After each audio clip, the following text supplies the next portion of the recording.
Welcome to the Radically Radiant Dyslexic podcast. Today is season 3, episode 5, and just like always, we're going to talk about dyslexia, meditation, art, and entrepreneurship. All right, what do you got? Okay, I have a question for you. Okay. The volume was off, so hopefully we caught that. Do you want to start over? Yeah. Okay, we can do that fast. Okay. Hi, welcome to the Radically Radiant Dyslexic podcast. Today is season 3, episode 5, and just like always, we will be talking about dyslexia, meditation, art, and entrepreneurship. Okay, what do you got? Okay, I have a question for you. This is a question about dyslexia. What happens when productivity standards aren't designed for how you process? None of them are designed for how I process. Go ahead, you answer that, but none of them. Okay, literally. So I said I definitely don't perform well under someone else's standards. My standards are very high, and my own. And I get a lot done in a week, but under my own like supervision almost, and my own standards. And then I have this big picture thinking and doing, and it can seem very disjointed, right? Like it's not A to Z. That doesn't work for me, but I hire help for detail work. And like my imagination is where I'm strong, but I need to hire a lot of help to make order and sense out of all of my things. Yes. But I'm a really hard worker. Yes. And I like over deliver. But I also need help with details. Okay. So my standards, so it's like what happens when productivity standards aren't designed for how you process? I don't know. I just feel like I'm all over the place. And then when I hired Amber Berry to help me with all of my notes, I had notes for 10 years of notes in a duffel bag. And I'm like, I need to make something with this. Yeah. And she's like, okay. And so, it's, there are no productivity standards designed for how I process the world. Right. Same as you. Well, and I question, in our line of work, given what we're trying to bring into the world, why do we need productivity standards? Right. I need creativity containers. Right. And then I need productivity measurements. And because I'm all over the place and because of the swirling mind thing that we've talked about in the creativity aspect, it's like, I don't know if it's standards as much as it is discipline, and then also self-imposed containers. Yeah. Well, we need data points, Sure. Something to see like where we are in a project. But I'm with you. Yeah. I just don't think it matters that much, at least not at this stage in my business. At some point down the road, maybe it will. But my guess is I'll be like, no, thank you. That's enough. I'm good. It just is not, I'm not interested. I'm just not. Being like told what to do, you mean? I'm not going to be told what to do, number one. Number two, I'm the only one telling me what to do. And I'm pretty bossy, but I don't boss myself around in that way. And I feel like the juiciest and most authentic parts of me come out when I honor my process above my productivity or above my standards, whatever this. I don't even know that I use the word standards anymore. Right. So I feel like, that's my privilege at this stage of my life to really lean into my own special way of being aligned. Right. Yeah. I agree with that. Yeah. And by the way, all these standards that were made for the Industrial Revolution to have productivity be on point so that, whatever guy on top was making money. Right. I'm not interested. Right. Even the image that comes to my mind about the guy on top kind of gives me a little bad feeling. Guy on top. Ooh, yeah. I know. I don't like it. No, I don't either. We're going to do our own thing over here. That's right. Never mind you people. Okay, so I have I have a quote about dyslexia, actually, Okay. now that we're talking about this. Yes. And this is a quote by the Dyslexia Guide for Adults, page 117, Practical Tools to Improve Executive Functioning, Boost Literacy Skills, and Develop Your Unique Strengths by Marcy Peterson. Cognitive flexibility. Cognitive flexibility is the mental ability to shift one's focus and revise a plan when faced with obstacles. Someone who has difficulty with cognitive flexibility does not adapt to change. They continue the same behavior despite complications. Seeking out new experiences and creative thinking can encourage cognitive flexibility. In addition, practicing mental flexibility leads to increased brain functioning and lower stress levels.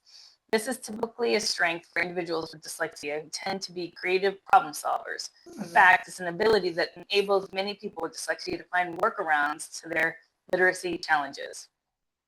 I really like that. Mm-hmm. Yeah, that's a good one. Yeah, it's a good one. Like it's the pivot. Yeah. Yeah. Yeah. I really like that. Yeah.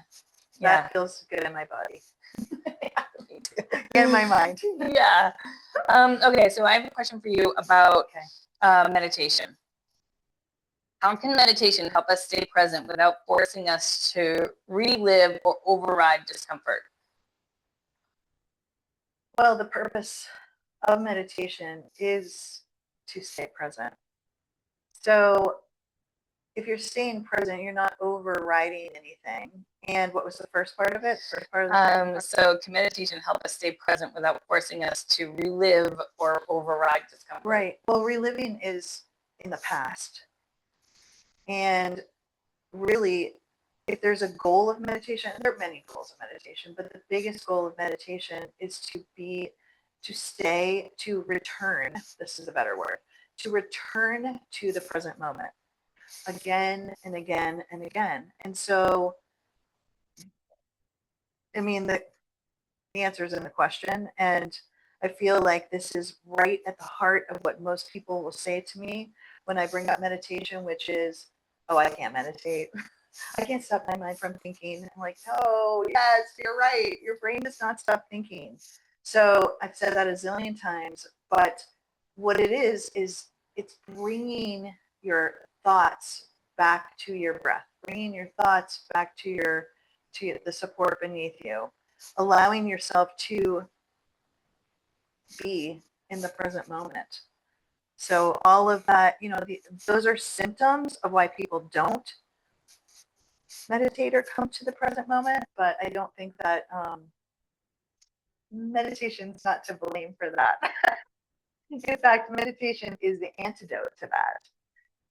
And then being radically kind to yourself, right? Like just really knowing that every time that you take the time to meditate, the only thing you have to do is be really kind to yourself and bring yourself back from the thoughts that are very natural, back to whatever it is that the focus is.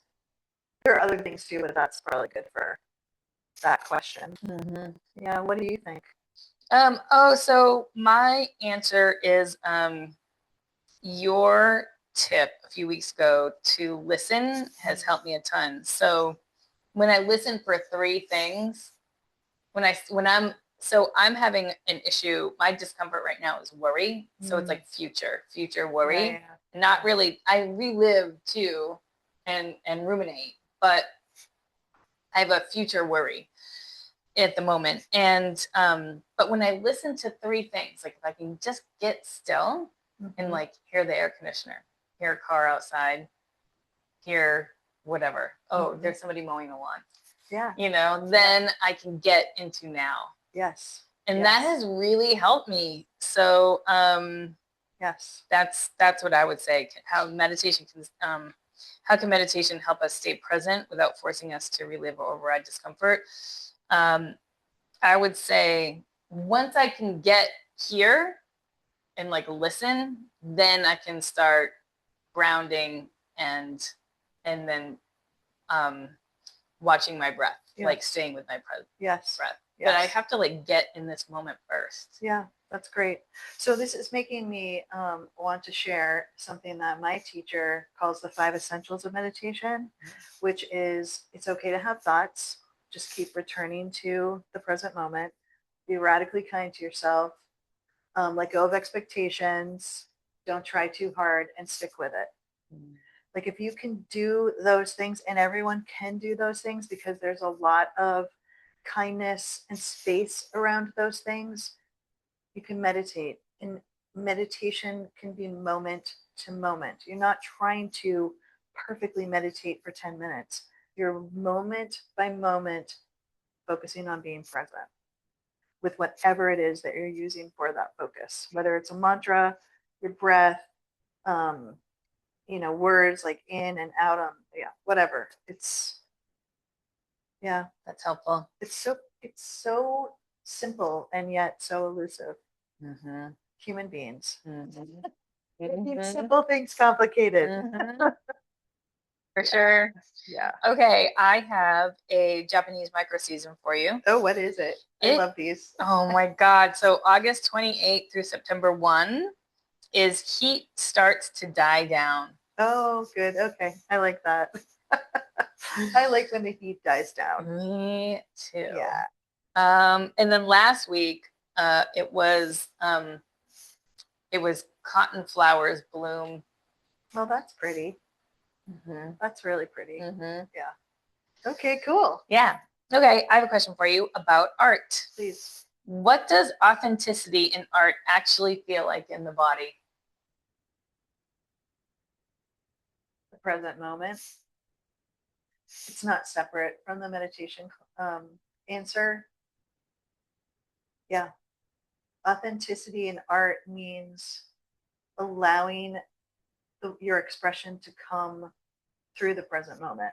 And that doesn't mean that you can't also create art through assignments or through goals of something that you want to do.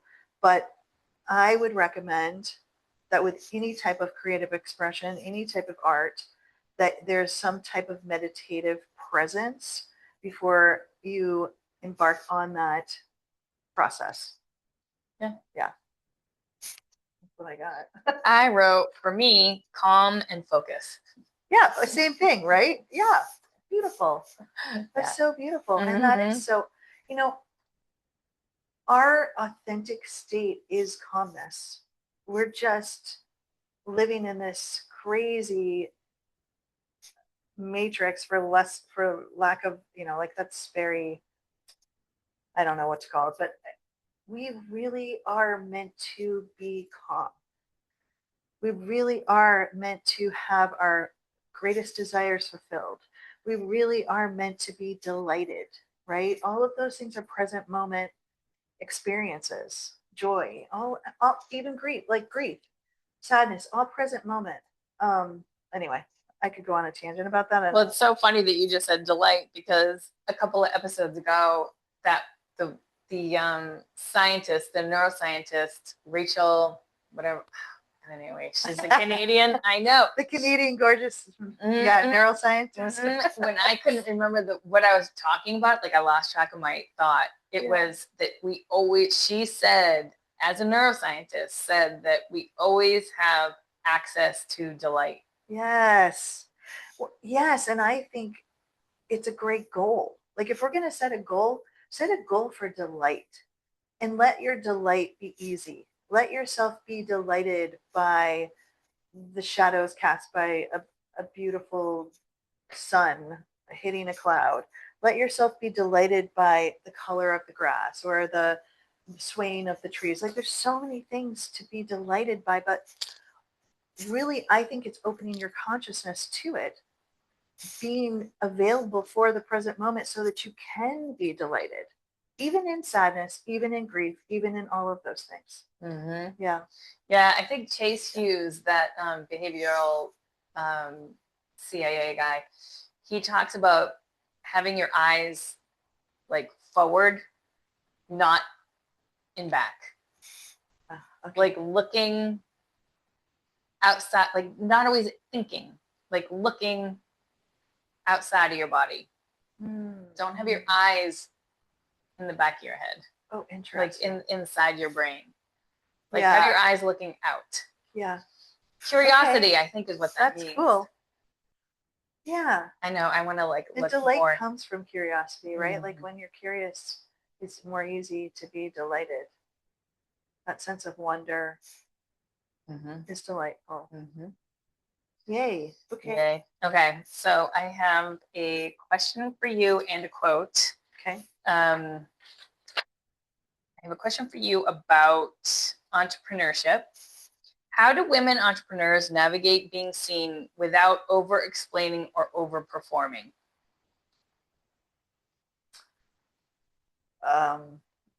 Authenticity. I mean, being seen is a choice, right? Without being what or what did you say? Read it again. How do women entrepreneurs navigate being seen without over explaining or over performing? I mean, over explaining and over performing comes from insecurity, which comes from not truly knowing the deeper message or or feeling the authenticity of what you're doing in the world. And so I think it's returning to the present moment. It's the same answer. I know we have a Returning theme. to the present moment, because in the present moment is where the most authenticity lives, right? Again and again and again and again. And so that's like, oh, like to me, that is comes from insecurity. It comes from a place of not truly understanding or knowing, which is valid, by the way. It doesn't mean you shouldn't start. But the goal, if there's a goal, is to get to the place where you can be in the present moment so you can be authentic. And then you bring forward what is authentic. Right? Mm-hmm. Yeah. Okay. I mean, you don't have to agree with me, but. Well, no, I mean, I can't think of a time I didn't agree with you. But so we're going to have to consciously come up with those times because that would be fun. We should do like, what do we disagree on? An episode of that. Yeah, we need to disagree sometimes, but I haven't found that yet. So I said to this question, how do women entrepreneurs navigate being seen without over explaining or over performing? I say, good question. This is what I'm exploring currently. Because I mean, I have the survival tactic of people pleasing. Yes.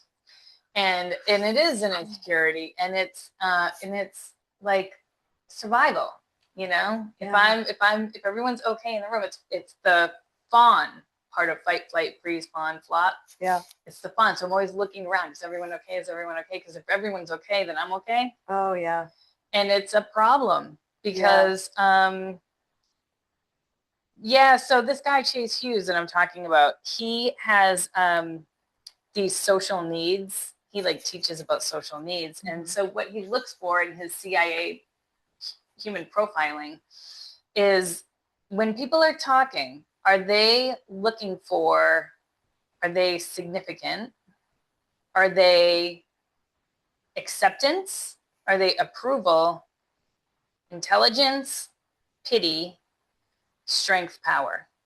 Oh. So for me, I'm looking for approval. Right? Like, is everyone okay? I'm okay. I'm okay. If you're okay, am I okay? And then intelligence, spelled dyslexic. Like, am I intelligent? Right. I'm looking for, I'm always coming back to intelligence. Yes. And am I okay? And then it's significance, probably acceptance, strength, power, and pity. I'm like, I got this. I don't want any pity from anybody. Right. But acceptance is interesting because those people are like military, that type of personality where they talk in we. We are doing this. Oh my God, I just heard a server do this the other day. It was driving me nuts.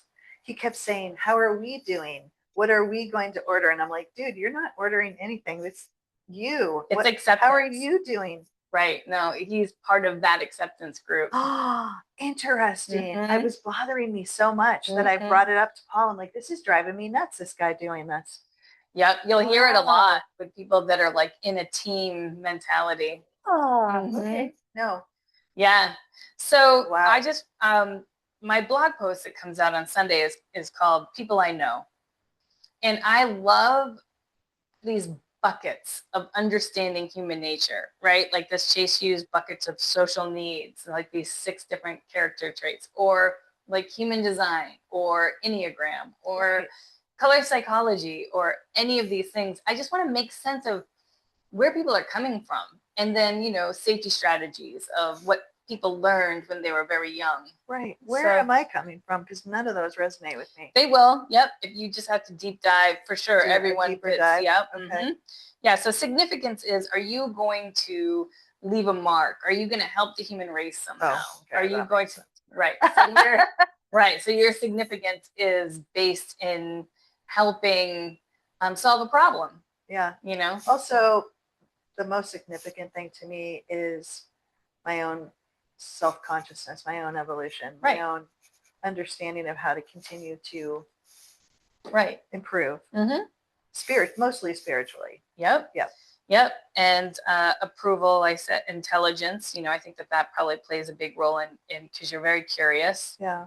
Interesting. Strength, power. Do you want to like be the boss of everyone that's I in? do. Okay. Well, and then the pity is like that. She No. says that pity is like the hardest personality because they'll always be talking in a way where it's like, oh, he said, oh, like this happened to me. And they're looking for people to say, oh, that happened to you. You must be so strong to have gone through that because anyone else, it would have really crushed them. Like those kind of people, like you're always trying to like tell I call that the victim. Right. Yeah. Mm-hmm. Right. That's so those, the hardest personality for me to handle too. Yeah. Or personality trait. It doesn't mean you're always that. Right. That's exactly. fascinating. I know, okay, I want to know more about this. I know Chase Hughes is awesome. Wow, they didn't resonate with me at first. I'm like, oh. No, you kind of have to deep dive and know Yeah. what, you know, like any profiling. Right. I'm thing. glad you gave a little more though, because Right. I think it doesn't right off the bat Right. make it understandable. Right. But the little bit more that you said made sense. to Right. me. Yeah. Yeah. I know. I think it's fascinating. And I have, I have two things. I have an etiquette quote, workplace relationships, 5 steps for dealing with difficult situations. And I'm just going to do the headlines because, anyway, you can read it on my blog post this week, people I know. The first step in dealing with difficult situation involving a coworker is to try to talk directly with them. Before you engage with a person, think carefully about what outcome you want from the conversation. Once you determine the outcome, you can develop a solution to achieve your goal. Then, with the solution in mind, take these 5 steps in seeking a resolution that's mutually agreeable. Stay calm, avoid anger in your actions or words, and they go on. Mm-hmm. Stick to the facts. Ask for the other person's perspective or opinion. Mm-hmm. Propose your own solution.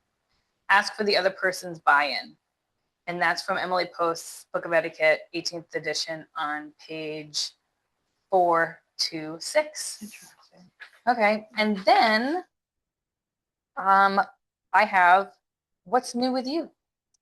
Well, since we're in the future, I just had a full moon lunar eclipse ceremony last night with Rachel, and I'm sure it was beautiful and amazing. And then I also have on September 10th a new moon celebration coming up on Third Beach with Rachel, and that's our final one of the season. And then stay tuned because I'm going to do a Dios de los Muertos dance with an ofrenda, which is the altar. And I'm going to ask people to bring something significant from someone that they've loved and lost to dance the grief and love in community together. And this is going to be, well, it may not be my first dance for your dead, but it's the way that I'm going to roll out the dance for your dead, which is I'm just very excited about it because I feel like there's so much healing that can happen using our body to express grief and love in equal measure together in community and support. So that's it. That will be coming. I don't know if it's going to be November 1st or November 2nd. I think this year Dios de los Muertos is on, which is the Day of the Dead. I think it's on the 2nd, but I think there's some reason why that might not work. Okay. Anyway, that's what I got coming up that I know of. A zillion other things will be coming up. And I've added more massage back into my private practice, Nice. which feels really good. And yeah, I'm have figured out how to do it without hurting myself, which is why I stepped back from it. Anyway, that's exciting for me. What about you? That's What's going on? fabulous. Well, change of season. I think that we might go down to camp in Plymouth 1 or 2 more times. I'll go out to Cuttyhunt to see my folks a couple more times. We have a pig roast coming up. Oh, I fun. know it's like a neighborhood, block party type thing, pig roast. Wow. And and then I'm gonna learn how to use my DJI Osmo Pocket 3 for filming linoleum prints. I saw that thing. Wish me luck. Good luck. Oh, I know. Yeah. I'm nervous about that. It's like a baby robot. Oh my God. It was like moving on its own. It's not even plugged in or anything. I don't know. So Funny. I don't really know how to do that, but I'm going to be learning, and I'm going to be making tutorials of printmaking. So Yay. I know. Yay. I know. Okay, good. Yeah. So that's Good. what I have going That's on. awesome. All right. Well, that's it. Okay, that's a wrap. Yeah, it's a wrap. All right, see you next time.